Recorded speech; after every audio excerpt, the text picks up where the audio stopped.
This house is for family, so outsiders should leave. My mother-in-law made sure to speak slowly and clearly so that even someone like me, with my lack of comprehension, could understand. Amy burst into laughter, unable to hold back, and lured by her laughter, my mother-in-law joined in.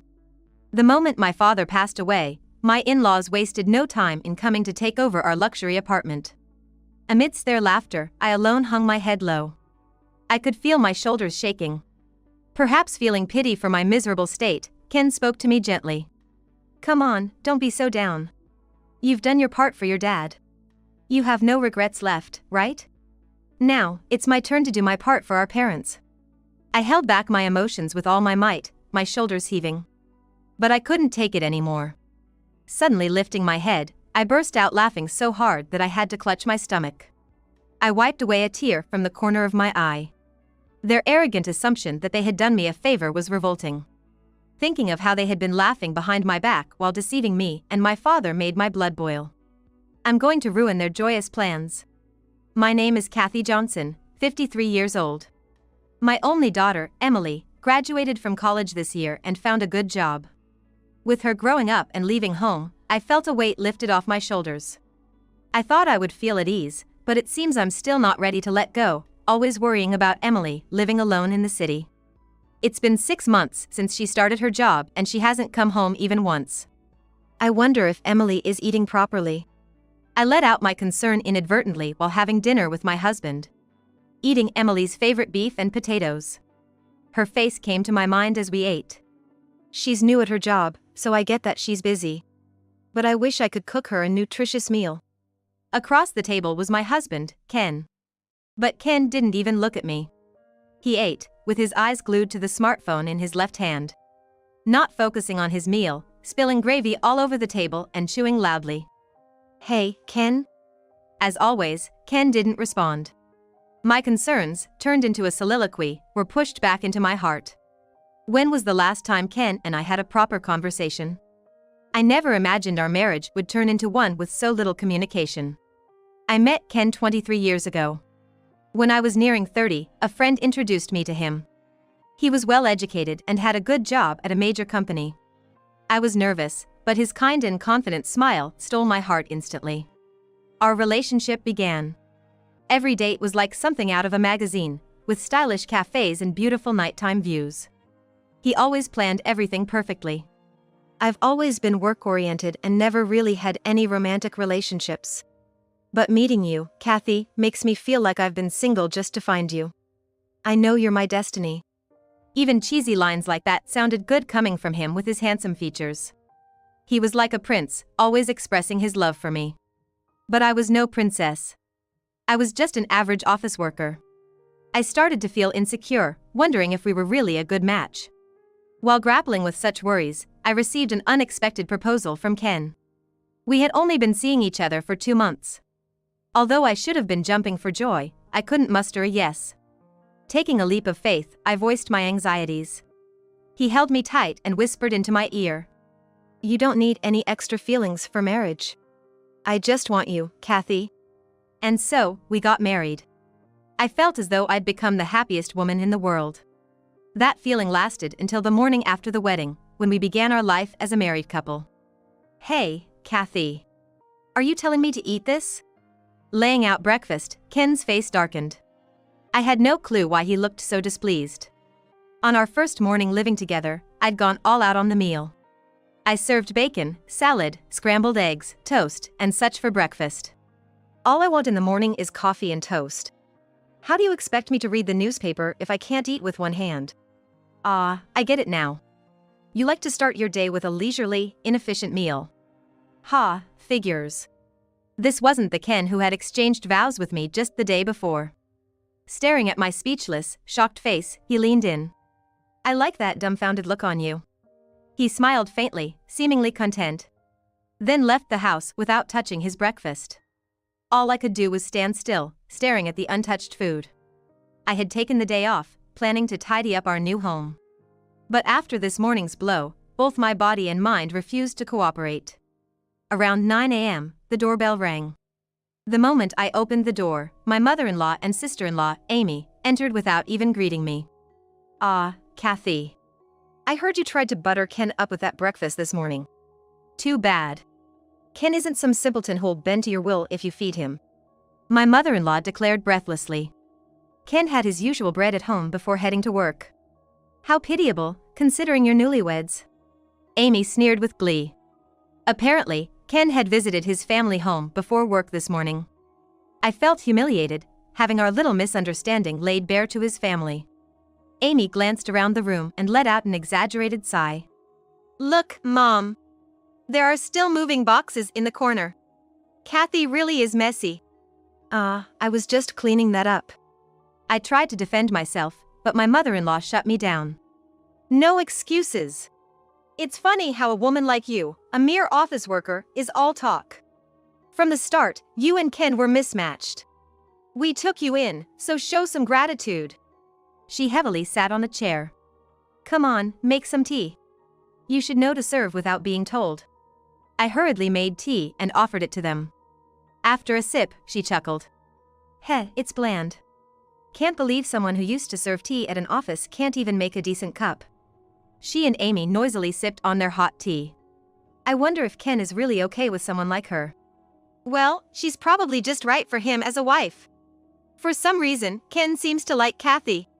While their cryptic words niggled at me, I couldn't say a thing in front of my husband's family. Amy, for all her comments, was a single homebody obsessed with pop idols.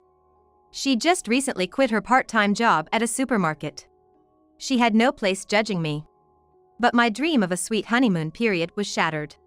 My husband looked down on me, and my mother-in-law and Amy would frequently make sarcastic remarks. This wasn't what I had signed up for. Though troubled, I couldn't imagine suggesting a divorce right after marriage. Then, 6 months later, I became pregnant and gave birth to Emily. After that, the overt snide remarks from my in-laws decreased. It's not that they suddenly had a change of heart or didn't want to criticize me in front of a young child. They simply became obsessed with popular TV shows from Korea. Apparently, they're now both busy watching dramas all day and even travel for fan events. Thankfully, that meant I and my daughter were out of their sights.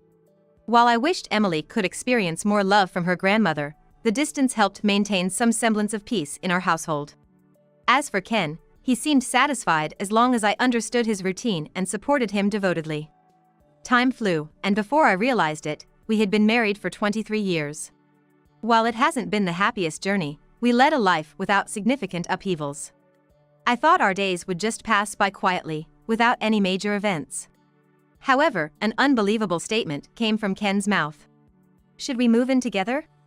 It had been a while since I heard Ken's voice, and for a moment, I wondered if I was hearing things. What? I could feel the color draining from my face. With his mom? But that wasn't it. Your father, he's rebuilding his house, right? I thought we could move in together while he's at it. Ken explained. Actually, a few days ago, I'd talked to Ken about my father's living situation. He seemed indifferent at the time, but it appears he was listening. You mentioned the house was getting old, right? Building a new one in his 80s? That's gotta be a joke. But I guess that's just an excuse. He probably wants to have you close by since your mother-in-law passed away years ago. Living alone must be hard for him at his age. The unexpected turn of events left me baffled. But I want to live in a condo, not a house. Ken continued. It's gonna be us living there long term, not your dad. So, in exchange for moving in together, I'd like this one little indulgence. Without mocking my stunned expression, Ken spoke gently. Besides, I'm worried about you, Kathy. You care too much about Emily. Now that she's grown up, you should start your second chapter. Changing environments can brighten your mood. Ken. Thank you. I realized that behind his stoic demeanor, he genuinely cared for me. Tears welled up in my eyes. I immediately discussed the idea of living together with my father, who was overjoyed. Once we decided, Ken acted quickly. He seemed to have already picked out a brand new high-rise condo. I was surprised. No matter how good Ken's job at a big corporation was, affording a high-rise was astonishing. I wasn't privy to our financial situation, only receiving a monthly allowance, but when I checked the condo's selling price, I felt dizzy. Emily has moved out. Why stay in a family-oriented condo? This is gonna be our forever home. We can splurge a little, Ken reasoned. Unbeknownst to me, the discussions with my father had advanced, and he had already given his consent. Though I felt some anxiety, living in the high-rise turned out to be extremely comfortable. It seemed the start of a happy second chapter in our lives. However, my relationship with Ken deteriorated. We had some conversation leading up to purchasing the condo, but he reverted to his unresponsive ways. Plus, he was seldom at home due to frequent late nights and business trips. Maybe Ken doesn't feel relaxed at home with your dad around, my father speculated, looking dejected. He had become more withdrawn and seemed less lively. Dad, what about the social dance and karaoke groups you used to attend? You haven't been since we moved, right? I quit those, he replied. Why? Well, just because. Being with you is enough for me. With his hobbies gone, I watched my father deteriorate rapidly. Though I encouraged him to go out, he'd only go for late-night walks. And just a year after moving in together, he was hospitalized. When I opened his dresser to get his pajamas, I found a bank book. Hesitant to invade his privacy, something urged me to check it. Seeing the contents, my breath caught. Dad, what is this? I immediately confronted him at the hospital. He responded with a faint smile. The last moments with you were the happiest for me. I'm thankful to Ken for that. But, actually, I was shaken by the reality my father disclosed. But he gently squeezed my hand. A few days later, he passed away peacefully. When I informed Ken, his response was unexpectedly light. Oh, sooner than I thought. Then, another blow struck. As I was searching for a picture for my father's memorial service, the front door opened. Assuming Ken had returned, I was startled by multiple footsteps approaching. Where should we place these boxes? It was a moving company. Followed by my mother-in-law. Oh, Kathy, you're here? Amy and Ken were with her. Boxes kept coming in. What's with all these boxes? I asked in surprise. You can't tell? Maybe those office jobs really don't require brains. Amy and I are moving in, my mother-in-law declared. Amy and her mother exchanged glances and smirked. Seemingly on purpose, Amy said, My condolences on your loss. Truly, our sympathies. So, sorry to be so direct, but Kathy, you should leave now. What? I furrowed my brows, and Ken, who had been silent, chuckled. Kathy just doesn't get it. Someone spell it out for her. His mother then slowly and clearly said, We're family, so outsiders should leave. Amy was covering her mouth, her face turning red.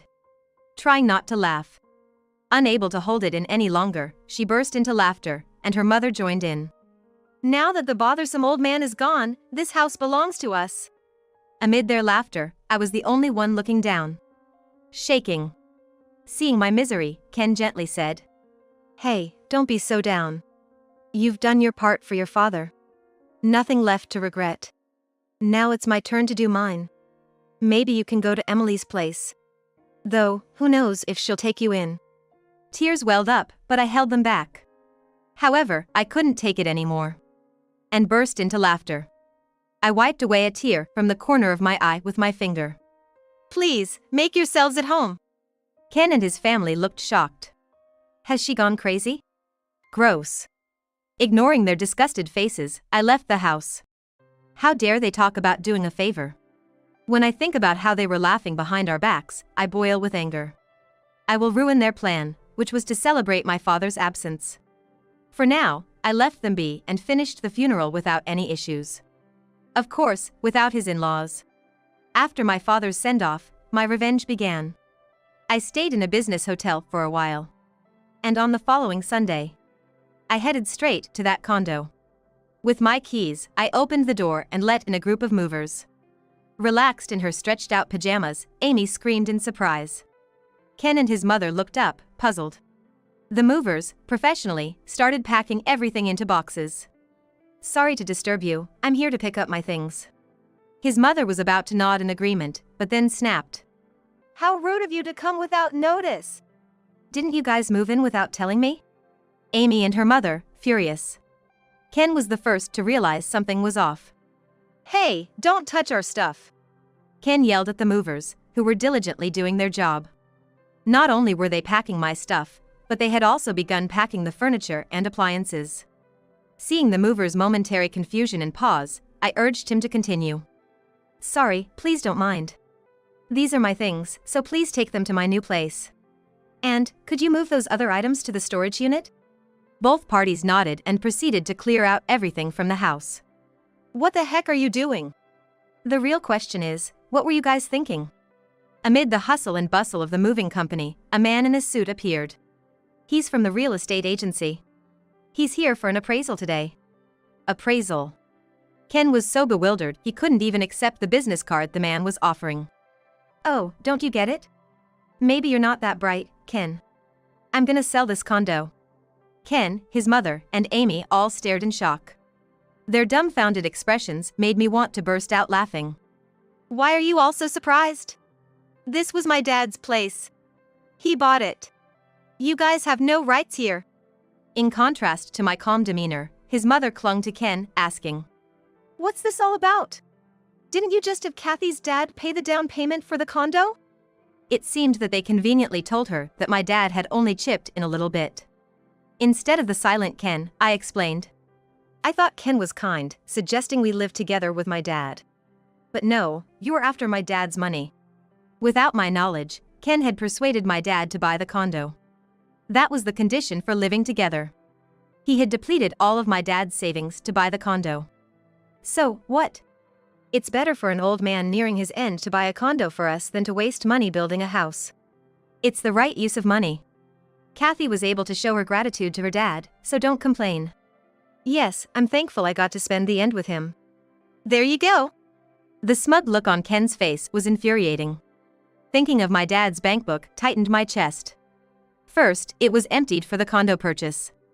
Then, every time his pension came in, it was immediately withdrawn. My dad stopped going out for his hobbies because he had no money.